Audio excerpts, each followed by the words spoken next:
able to do it in this game number 2 as we start to get into it. And do get the smoke immediately from Team Liquid, as we did before. And I think actually, did Liquid bother with the smoke last time, or was that... Last time it was Hokori who grabbed the smoke, right? No? Yeah, I think last game they didn't smoke, I believe. It was the other way around, but Hokori do also smoke. So Liquid are the ones changing it up, because they did not use it last game. Right, so what's the lane to watch here, Wago? Which the one that's going to have the most impact for each team? I think always the Broodmother start is so crucial for this hero. I mean, every hero wants to have a good start into the game, but Broodmother, her level 1 to level 3, I always try and keep a close eye on it, because it can dictate whether or not the Brood takes over the game in a good way. And mid lane, of course, can be quite explosive as well. You have the Primal Beast, he can suddenly grab and do a lot of damage, but laning against a Pangolier mid, it's going to be... probably a pretty easy lane for him, I assume. I feel like this bottom lane's pretty scary for this Broodmother, because you have, you know, the Drow Frost arrows, you've got Crystal Maiden with her Frostbite, and the Nova. If you're not careful in your positioning, you could get caught. And they were trying for 4 runes. They're attempting to get all. Battle begins. It's like they're still gonna go in. It's gonna be a split, though. 2 to the side of Hokori, 2 to Liquid. Good damage here by Gardic going over on Matumbo. Yeah, he's gonna have to eat through some of these tangos. Does of course have the Iron Branch, so get that double if needed. Just gonna trade a couple hits off though, because in comes Insania. Yeah, he's running away. Gotta stay safe on Gardic, but got some good harass before the lane starts. That puts Broodmother in a position to be a little bit more dominant on the last hitting, perhaps. And like you said, this is a lane that Brood really needs to have a good start, and they start to have issues that'll be disastrous for the side of Hokori. Yeah, it's gonna set the tempo a lot for how early they can invade bottom, of course.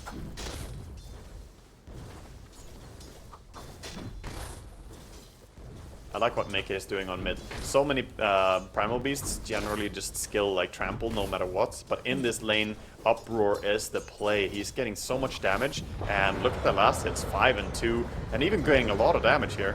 He has to be careful. He's got the level 2. The analog need to be so careful. Meke is very tanky and has a lot of damage at this level too. In fact, pushing the creeps back underneath that tower. This is going to equalize. And we get that little bit of a pull here in this top lane. You can see that Foxy and Theodore duking it out. He keeps pulling aggro on Foxy, so trying to stop the ranged last hit, but Theodore still gets it. Patience. These are the shards out, so Theodore gonna take a couple tower shots here. A couple clicks from Zai. Has the Eidolons too. Yeah, now he's pulling the creeps instead, whether he wants to or not.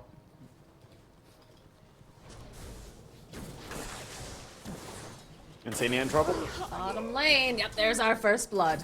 Gardic's sitting so very low during all of that too, but Crystal Maiden just a little bit slower, a little bit squishier, and they have a little bit more damage as Theodore continues to just have these creeps over here.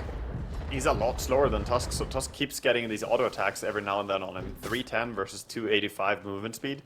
He does have 1 ring of protection, so he's not taking tremendous damage from these clicks, but Boxy soon has shards again. Not quite in time though. Theodore, hey, let me here, I brought these for you. Yeah, not really perfect though, because he didn't connect it to a creep wave or anything. He just had to run away from the Tusk, of course. Foxy being very oppressive. Again, in the bottom lane this time, Insania will get the kill on Gardic before eventually falling. Oh, so he died without TP now. Big impact for him. Gonna have to walk, and we all know how fast CM is. It's gonna take a while before she shows up on any creep, any lane now again. I feel like if we can have something like Centaur with his cart, I feel like Crystal Maiden should get something where she gets like sled dogs. I'm timing CM. I'm timing how long time it takes for her to get back. Feels bad.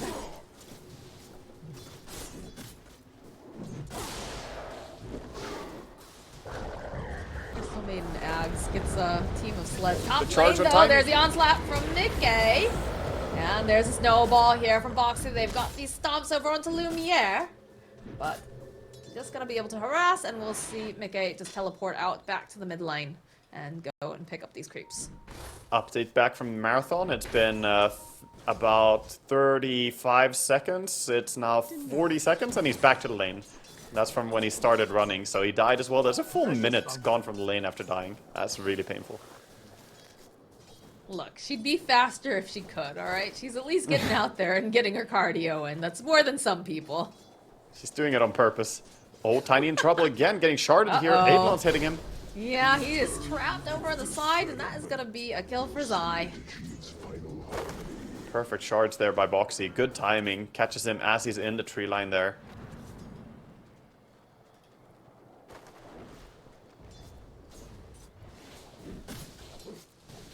Primal Beast is doing so much work on Analog. Has the onslaught. Is only sitting at level 5 though, so not going to be able to pick him up and start shaking him about with Pulverize. But it is proving to be a bit difficult here for Analog. Still doing great in terms of CS. 21 and 1 over on the Pango. 25 and 9 on Mickey. Oh, they're committing for Morphling. Not going to They get the are. kill, but they're Now? bullying him a lot. While this is going on, they'll end up losing the Matumba man in the bottom lane. Gardic has just been super on point and very aggressive with his Disruptor. Yeah, level 2 glimpse pulled him back there. Very nice. So bottom lane is starting to shape into a bit of a win here for Hokori, as they're getting these kills continuously. Oh, the glimpse. He wants him. Yeah, look at this. Oh, no. Big mistake there, TPing in Vision. Yeah. Surely they die for this. Surely. Yeah, that's a CM. They're just gonna go in. Yeah. Well, we talked about having a good laning phase for this Broodmother. I would say this qualifies. Yep. On the other hand, though, Insania with this death, you know, third death, he has 3 TP scrolls. He is saving up. Yeah. Copium, there's something good here. There you go. Minor wins, minor wins. Well, it's a W. We take Radiant's those. bottom tower is under attack. The worst W ever, but it's something. It's a consolation prize is essentially what it is. Sorry you died, but here, at least you can get back to lane faster. Matu has Speaking of moved. lane, yeah, they're switching. Mickey does have Pulverize now, so if anyone shows up, get the Onslaught. Does see Gardic, so we'll see the Onslaught doesn't even need that Pulverize. Glimpse right back over, so he's happy with that because, hey, look at this. It's a nice rune here for Mickey. Old Stompy Feet's gonna be able to go even faster stomping around. Bit careless there by Gardic. He had a high ground ward, but he didn't respect it. Analog, there's the Pulverize, the shake, the clicks from Matu. Gonna try to get out of there, but the snowball was ready and waiting, so this tower now looking to belong to the side of Liquid as they do fort out. Teleport will come in. It's a little bit scary for that Disruptor, but look at Mickey. He's already hunting. He's looking to see if he can get his hands on someone else. And there's the Olivor, so there's going to be the Onslaught, the Trample. Does get tossed back, but I don't think that's going to stop Mickey here. The shards do come through, so it's going to be the Eidolons at the last second that pick up the kill. Good way to enable Mickey, and this is all they need. Like, if you get level 6 on Primal Beast, I don't think you need to keep laning or farming at all. You can literally just turn him into an added pause 4. And that's what they're doing. They're playing it like double pause 4s right now, just running around and ganking with a Tusk. Look at Matu and Gardic just like, no, no, no, no, no. He knows what's coming. He knows his death is at hand. Tower is under attack. You know Yeah, you're look at not them. safe They're- when Drow just starts running at you like that. They're now supporting Matumba sieging in mid tower. So Matumba goes from having a terrible laning stage bottom to actually helping just take out mid tower all of a sudden. With this Primal Beast, we just see why this hero is rated as a first phase ban, one of the strongest heroes by far in Dota. I mean, Vitaly does manage to take the bottom tier 1 too, so it does end up being a bit of a trade, but yeah, there's no brakes on this Primal Beast train. He just constantly is ready to fight, ready to skirmish, give the backup if needed, and Matu does have to back off, use the Gust against the Tiny, but he has such good support in the form of Mickey and Boxy. Anyone who tries to make any moves on Matu is just gonna get jumped. There's an Yeah, Arcane they're Rune both top, playing a around it. Snowball, opening up over onto Gardic. He goes and gets the dewarding off. Gets a little bit of a glimpse, so won't be able to have the, ooh, Mickey running into the kinetic field. But won't be able to have the Drow get the kills. Boxy doesn't have shards for another 7 seconds. So Snowball he's just soon, though. running around in circles. The Olivor's here, though, with a nice avalanche. be able to protect him. Toss up into the air. Foxy still wants this. He's going with the shards. Doesn't manage to connect. And now he's kind of in no man's land. Because there are a lot of enemy heroes surrounding him. So he is going to have to just walk out. Oh, the glimpse, though, coming out from Gardic. Throwing him back into the circle waveform from Lumiere. Boxy, he's holding on to the snowball still. Is getting clicked down. What is this No space boots. created, though? This is taking a while. There are no Maybe boots toss. here on Lumiere. Theolacor, no, I think Don't they tell just me give it up. lives. He's gonna oh, live. No. He's a liver, that Boxy boy. He walks under another ward now, so maybe Broodmother can finish the job here. Yeah, Vitali creeping forward. But drops- she is spotted by a liquid ward, so he TP's He's out. out. He's out.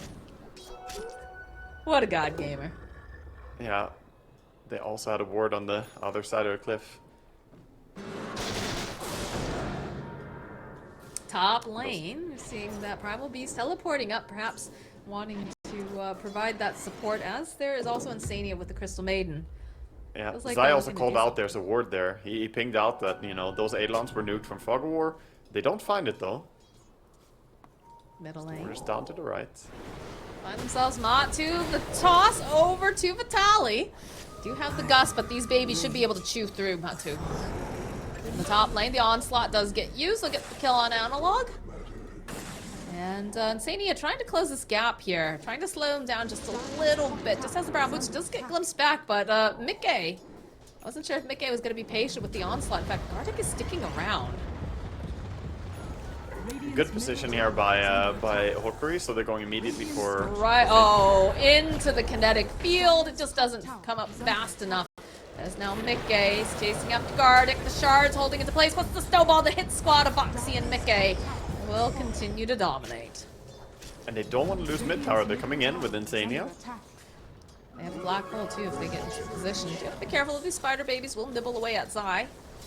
And Theolacor is in a nice position, so if he gets anyone that's a little bit too close, you're going to see the Avatar. But look at Boxy. Look at the way he's playing here. Snowball over onto Vitali. Insania is going to be able to go let that freezing field go, as they need a couple more clicks to finish off the spider, but she's a little bit too quick. Mickey with the onslaught starts running after Theolacor. Will be able to find him. He's a little piggy just running around in circles. It still will be a deadly pig with the help of Zai to get the kill. That's a 10% DPS increase, right? You get 10% movement speed, do some extra damage. Also look hilarious while you're doing it. Yeah, why not? Added bonus. They see Broodmother, or saw her before here. They still see her. Choo choo, here comes Mickey. He's a very big stompy pig as he's just chasing after Vitali, but Vitali again will be able to get out. Yeah, not gonna get grabbed by the Primal ulti there. Getting out of the way. Timberman is trying to farm top, but it's not the safest area, he feels, as Pango's sitting around as well.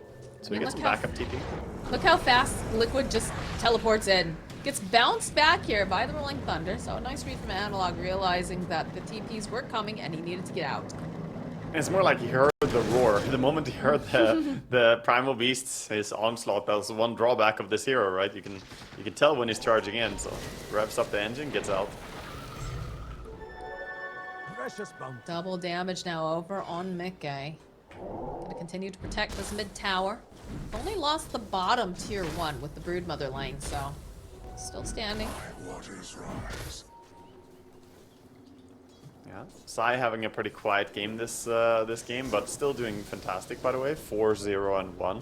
So he's mostly just been sitting pretty still in the lanes, but Tusk has played around him in a beautiful way. So Boxy and him have secured a lot of kills for this Enigma.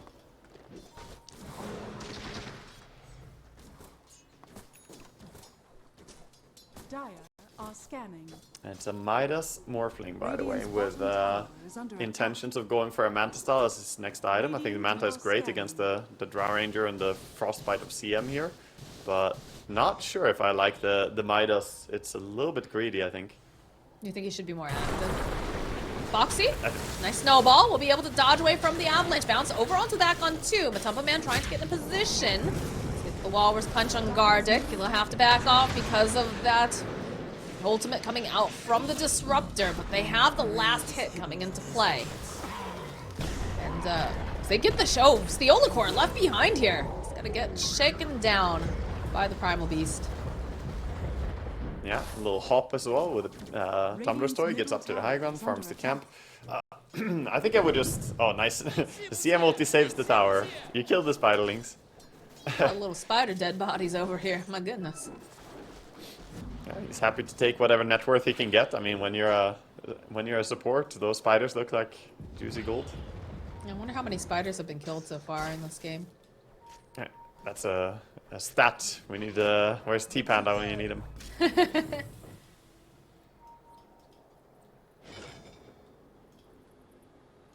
Eidolons versus spiders. Okay, that's not fair. You can't do that analog. That was strictly between the summons. Now Zai. Oh, he stops the Get toss. tossed back over to the... Oh, that's... Could have been a nice moment for the... Oh, again, the black hole. That was very unfortunate for the side of Hokori. They did not want him there. Uh-oh. I feel like Zai had a moment of just like, oh, hey, yeah, this is perfect positioning. Thank you. And not a single tip. Damn, Liquid are just all business. That toss into black hole, Zai is just like, thank you for the free blink tagger. Yeah. That's very nice. I'll appreciate that. All right, and that's gonna get... Yeah, you can see this here. The fight. There's the toss from Theolacor into Vitali and into Analog. And I thought for a second, I wasn't sure if he was gonna go for it or not, but he does find this opportunity. The trample, pulverize, everything they need to get themselves a Roche. Yeah, the opportunity was kind of, you know, thrown into his face, or he was thrown into the face of the opportunity, I suppose. Yeah, he gets to use his ulti there on Zai. They get their hands on an Aegis now from Matumba, so he's going to be a little bit more comfortable farming up. And I suspect they're just going to keep playing around Mickey the way they have been doing, with both Insania and Boxy activating around him all the time.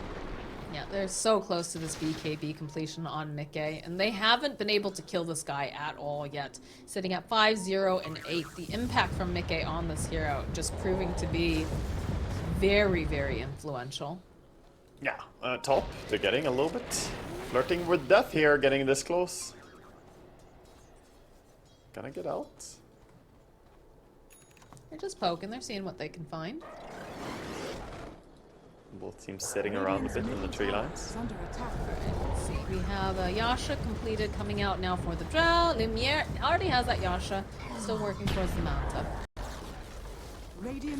Mid tower finally goes down to Vitali. He's been working hard on getting that. Top lane. Hunting for Analog. Gonna try to use the Rolling Thunder to escape. Should be able to escape. I don't think... Oh, but Boxy's here. All right, they need to go and cancel out this TP, but they're not gonna be able to do it. So wait, Lumiere dies to a creep. Morph? Okay. Kinetic field getting used. The toss up into the air. The frostbite over to Gardic. Follow up snowball though, saving them just long enough to... No, not gonna be able to save the Crystal Maiden. Mickey trying to get out here. Does have the Tumbler's Toy, not quite enough damage though. It looks like he's actually going to survive. Yeah, they're gonna back out and of course Mickey off the field for a little bit, but not off the field for as long as this Morphling died to one Storm Harpy crafter in the jungle here. He just morphed Agi. Oh no. That is a pin. It wasn't even the patented Gork move of the shovel and morphing Agi and hoping it's not a kobold, but no, it was he just died on a creep camp. Sometimes this happens. We've seen a couple mistakes out of Hokori this game. Lumiere dying to the neutral creep, and then of course that unfortunate toss back into the two heroes on Hokori for the perfect black hole for Zai. Yeah, they're crumbling a little bit. I mean, they're still very even in net worth, but I think Liquid are, you know, very comfortable with the Aegis in hand and now potentially sieging up some towers as well with Matumba on top. Smoke play coming out from the side of Liquid, though. They're looking to make another play, perhaps put some pressure on this tier 2 and open up this outpost for themselves. You can see his short little face palm there as he died to the neutral. It's not very proud of that, no. It happens, man. It happens. It does. Absolutely does. Analog, though, here in the corner is silent. They have the Wraith Pack. Even go through with the onslaught as Boxy opening up in the back line. Sees Gardic. Frostbite's going to get used, and a couple clicks should do the trick. This time Insania finishing him off. So this tower is going to go down. That'll open up the outpost for the side of Liquid. I like the way that they're playing this, I have to say. Yeah, they're using the Aegis in a good way here with the activation, and they're also going to go high ground a little bit, maybe poke and force people home, because right now they're being pushed on mid. Broodmother is trying to get some compensation. Tier 2 tower is falling pretty fast to her. She has a good amount of spiders. They're gonna send Zai back though to see if they can kind of deal with what she's got. And another hero too, sending back the Crystal Maiden. So Meanwhile, Boxy is chasing in the other side of the map. yeah, he found himself the Olacore. Got the snowball, finish off, and now Lumiere, his own Tusk, but needs to be careful because he's not alone. In comes Vitaly, they'll be able to blow him up, but there's the onslaught, there's the trample over onto Lumiere. Crystal Maiden letting it go, the pulverize. They will make Lumiere pay for killing Boxy. Yeah, good catch by Boxy. Even though he didn't have people right behind him, he knew that, okay, we're done top. We're going to make a move towards bottom now for the tier 1 tower. So he goes in very aggressively there. Even though he gets caught in the end, he did net his team 2 kills there. And a kill on the Morphling, who is the most important hero on the map there. Middle lane, they're pinging out Zai. He's working towards the Blink Dagger as his next item. He enjoyed getting that that first black hole, but knows he can't rely on the Tiny to constantly toss him that way. Hey buddy, I need another blink. Please, come help me. Yeah, the secret agent Theolacore over there, secretly working for Team Liquid. I need an investigation. Dying to neutrals, tossing enigmas. Well, what is this? Very suspicious. Not in my Dota 2. Nikkei, seeing Vitaly's gonna try running over. He does get glimpsed away though, so he'll resume his initial position, and 20 minutes. It's gonna be a haste rune top. Pango's coming bottom. They wanted to try Matumba, But they have the Olacore. They have so much damage that he's just immediately evaporated. They cancel out those TPs. They'll grab analog. You cannot escape the black hole, even if you are in your little rolling thunder. So this tower. So notably there, the ether lens allowed him to catch him from such a far distance. Usually a problem with black holing Pango in his ulti is that the black hole is so close to you, you pull him into yourself and cancel the black hole on yourself. But he has that ether lens, he was able to grab him from far away, and he just got too close on Pango. That's a very cool observation. BKB completed now for Morphling. Nikkei being that wall front and center. Also BKB on him. Yes, BKB, oh, it's a good avalanche though. The opening up for the Olacore, but immediately, oh, look at this nice static storm that gets dropped though, as Nikkei is forced back. The Olacore falling. Lumiere getting off some of these clicks over onto Boxy. Let's be careful though, the BKB is over. Nikkei though so low, so is Boxy. They're both gonna head out. And while this is going on, Zai blinking forward. They drop the Wraith Pact over on this Brood Mother. In comes Crystal Maiden. Xenia has a frostbite. It's gonna follow up with the ultimate, with the snowball, with the onslaught, and one big old punch. So we'll make the Brood Mother pay for pushing in this mid lane once they had finished healing. Every single core is dominating so hard over on the side of Liquid, and meanwhile looking over to the side of Hokori, they only have 1 kill on Morphling, no assists. The Pango is 0, 5, and 0. Has not been able to connect with anything this game. His attempts at fighting have been really difficult. Granted, one time he got an Enigma tossed on him and he just gets black holed, so that was a bit difficult, but they're not able to have a game on any of their cores. The best one is Broodmother, but she's not really dominating the game. She's still struggling. I like how you say it so nicely, like, that was a bit difficult. A bit difficult for him, yeah, I mean, That was probably death. not. That was very much death. Like, you can't control that one at that point. They could have coordinated that more though, because the Tiny was for quite a while showing his intention of tossing back there, and if he used his roll before the toss back came, then he could have rolled on Enigma. So they were not quite on the same page with what was going to go down, and he ended up reacting. But Black Hole is faster than Pango ulti. That's fair. Liquid, though, standing on the high ground. They have a smoke over on Hokori. Just wandering near this Roche pit. Again, Roche not going to respond just yet. Still at least 15 seconds. They're taking a wide wrapping play. Yeah, But you've and got Boxy in position to break any smokes. they Nice stood on position. every single ramp up to the Ancients here. So Liquid waited patiently. Wouldn't be surprised to see them want to smoke themselves now, because they waited out the smoke. And the moment Hokori reveal themselves on lanes like Pango, they smoke and chase after. They're going to have Black Hole in about 10 seconds over on Zai. Important that he sits back. They'll get the gust off the onslaught. Quick hit and run coming out from Nikkei. gonna stomp his way into this jungle, force Hokori out. It's such a shutdown of Pango. Pango is, I mean, that was the first pick that they went with, that they wanted to, you know, play around and wanted to be the most useful hero for them. And he is not having a game at all. Theodokor in danger now. Has a Blink Dagger. Little spiders are keeping tabs of things. One of the many uses of tiny spiders. Okay, though, they see Vitaly.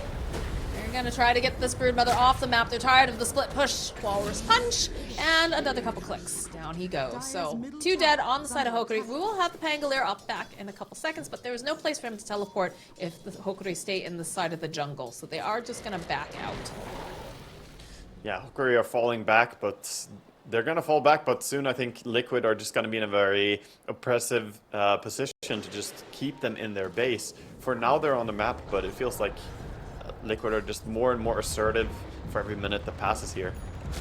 No, Boxy, alright, he's just blinks forward, finds himself Gardic.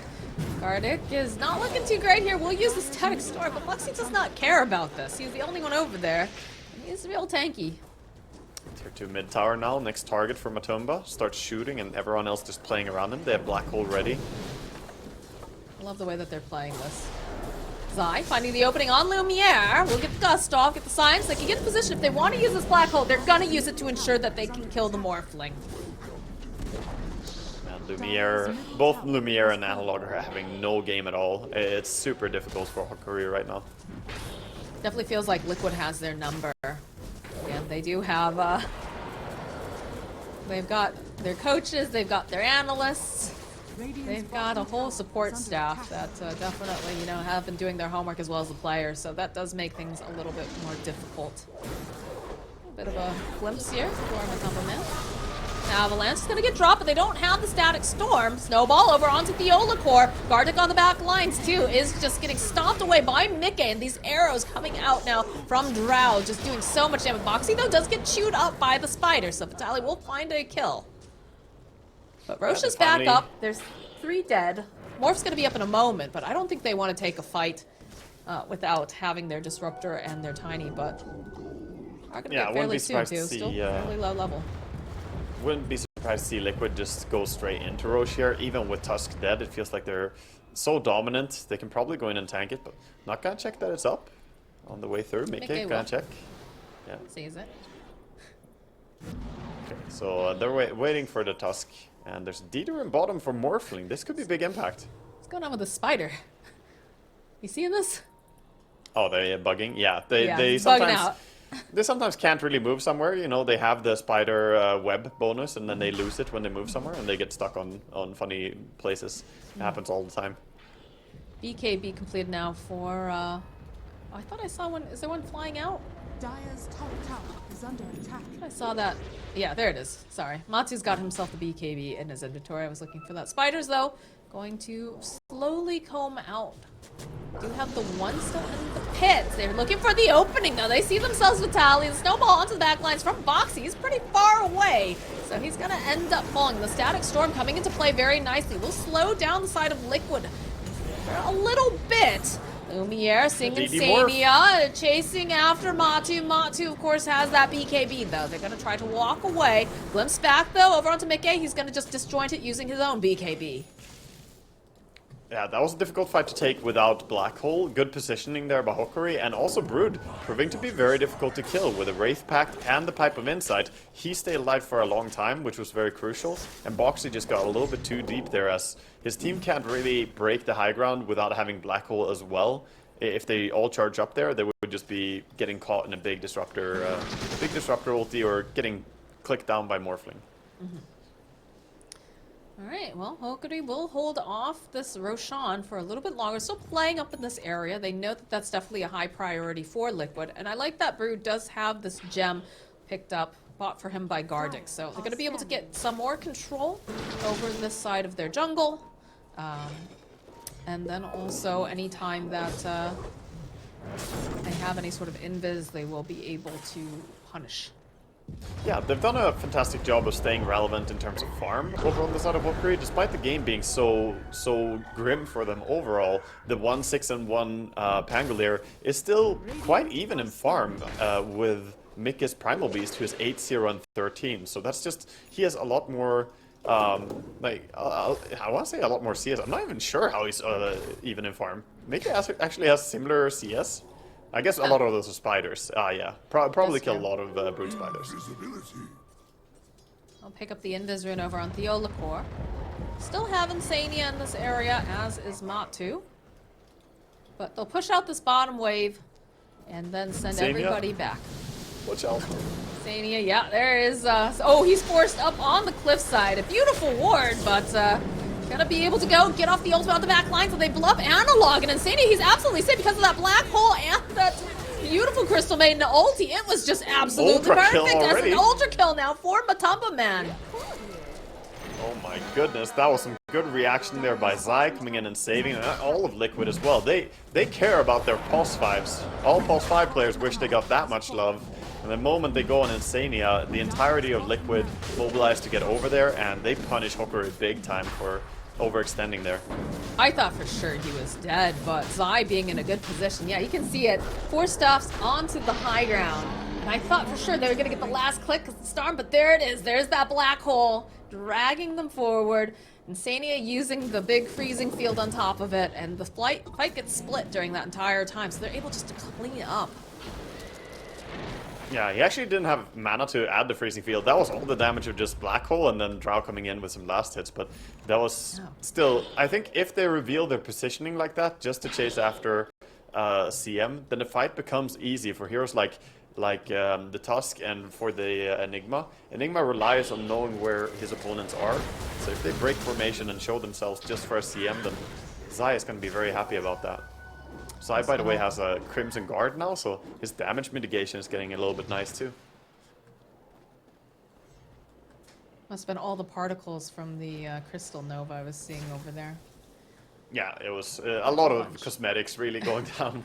The black hole looks wild too. Alright, well, Liquid firmly in hand now. They've got the Aegis over onto Matumba Man. As they're gonna comb through this bottom portion of the map. Most of their lanes are pushed out, so it makes it very difficult for Hokori to get out on the map. Okay, stomping up, just gonna clean through. Knows that there is someone here at the Theolacor. There's not a lot of trees. Onslaught coming through. The Shivas finds him. He's got him, picks him up, starts shaking him around. Go drop down the Midnight Pulse with the Malefice. And he's trying to get out of there, but it's not looking good here for Theolacor. He's gonna die. Yeah, the haste trample hurts so bad. Like a bowling ball coming in when he charges through like that, the Primal Beast. Dire's bottom barracks Daedalus are on under Matumba now, with Aegis, sieging up the high grounds. How do you get them out of your base? I am quite uncertain how to do it. I don't know, they don't really have any tools to do it, I think. I guess they have Ags and Pangos, so you can spam his stuff during the roll, but if you commit roll and you don't win the fight hard enough, they're just gonna take your entire base afterwards, so you have to win in one fight here. Zai's super patient. He's gonna have the black hole up in 6, so if Hokori group together too tightly, we'll be able to blink in with the black hole, and he's been on point. Some shards, get a little bit of vision over here to the side. Dire's middle Tower's gonna go has down. fallen. There's a gust over onto the back lines. They're gonna just try to blow up Theolacor as fast as possible. Mikke does go running in. The Rolling Thunder from Analog, though, going to hit the back line. Snowball from Boxy, gonna get Avalanche tossed up, and that's gonna be a kill here. As now they'll chase after Matu. He's got the BKB up and running, so they're gonna just back off for the time being. Well, they're backing up, taking the Arcane Rune. Successful defense there by Hokori, so very well executed. They stayed in good formation, good positioning, not to get caught by anything there. There's so many different dangers that they have to avoid, right? Getting multi-shotted or right-clicked down by Drow, the Enigma threatening Black Hole. One good thing for them, though, is that there's still no BKB over on the side of Zai's Enigma. So Glimpse is always able to stop him as long as you're ready on the Disruptor. Look at the way they're playing around the sword. Do you have some of the little spiders? They're being very patient. Seems they can get themselves some sort of a pick off. Again, the Blink Dagger and the onslaught on Mickey make him so incredibly fast and ready to jump in if needed. But they'll show again in the mid lane. Important to note too, we do have the Frost Arrows on Matu. The upgrade rather, with the Aghanim Shard. Indeed, he is a dangerous hero for Morphling to watch out for as well. Hypothermia is nothing to sneeze at, no pun intended. Alright, the follow-up again. They keep jumping onto Theolacore. They get pretty far back, but Pulverize. Alright, this time Mickey will be successful. And they'll put pressure over onto this other Rax. Again, you have to be a little bit careful. Matu still has the Aegis for 40-something seconds. It's gonna get glimpsed back by Gardic, but these arrows do so much damage. Plus the multi-shot. The black hole over onto the backlines from Zai, just holding on to Lumiere and Vitaly, but he needed the rest of his team to be there, as it looks like he's gonna just get shred up. Boxy next to fall. Matu's coming back up again. He'll get off a frostbite. There's just nothing to help save him, though. Crystal Maiden and Sania trying to do whatever he can, but they'll end up losing him.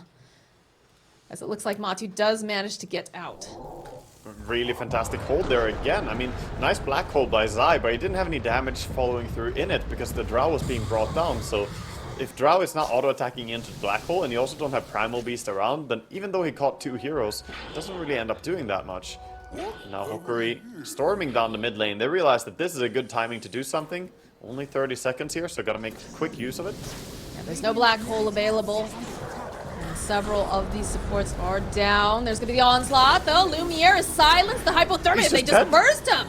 Very nicely done. The pulverize picking up and just shaking Vitaly. Mickey chasing out to Gardic again. It's a glimpse away, but they're gonna force stab Matu forward. Doesn't quite manage to connect with the Gus, but the onslaught coming forward. Oh, he manages to go and catch him, but doesn't matter. These arrows are flying true, and they'll kill off Gardic. Yeah, that hypothermia, you were serious about it. He comes in and, of course, has that the marksmanship trigger as well, piercing through any natural armor that you have. Even though you have 40 armor on the Morphling, you just get absolutely pierced by the Davis right-clicks of this Drow Ranger. Hurts so badly. I think they can just go, yeah, they can just walk right into this, this base. Is in the top lane. Theolacore gets spotted out. There's the snowball, there's the walrus punch. He's not going to be available either now. So 4 dead on the side of Hokori. They do have buyback on the Morphling if they want to try to use it. Looks like they're going to go up towards the top lane. Okay, there's a bash there from Analog, so Mickey not going to be able to get his hands on him just yet, but he's just acting as a wall currently. So you can see here that Matu and Crystal Maiden, Sania, they're hitting this Rax, and they're just going to be able to rip down these buildings. Now they're playing behind as well. Matumba just keeps right-clicking here. Mega creeps are secured, and they are going for the throne. Hokori still trying to hold on here.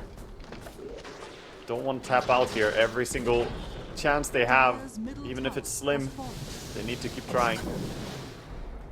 Matu feeling very strong. Boxy does blink forward. The hypothermia stacks. It's nice. They fall off of the static storm though, so Boxy now is just trapped over in the corner, but they still manage to get the kill on Lumiere. He's dead there. There's no buyback on this Morphling. His Analog rolling around in circles will get clicked down. Oh my goodness. Mickey with the BKB picks up the tally, shakes him about, and yeah, they will indeed call it. Liquid 2-0ing Hokori and looking to be in excellent form coming up from those last chance qualifiers. Fantastic game there played out by Liquid. We saw them play, you know, very push heavy in the first game in this series. They played around the Matumba Lone Druid a lot, but in this game, the story of the game was just Mickey and how they enabled him. Of course, Matumba was also 19-2 and 10, so I'm not saying he didn't play fantastic game too. Holy crap, he was owning. But this switch that they made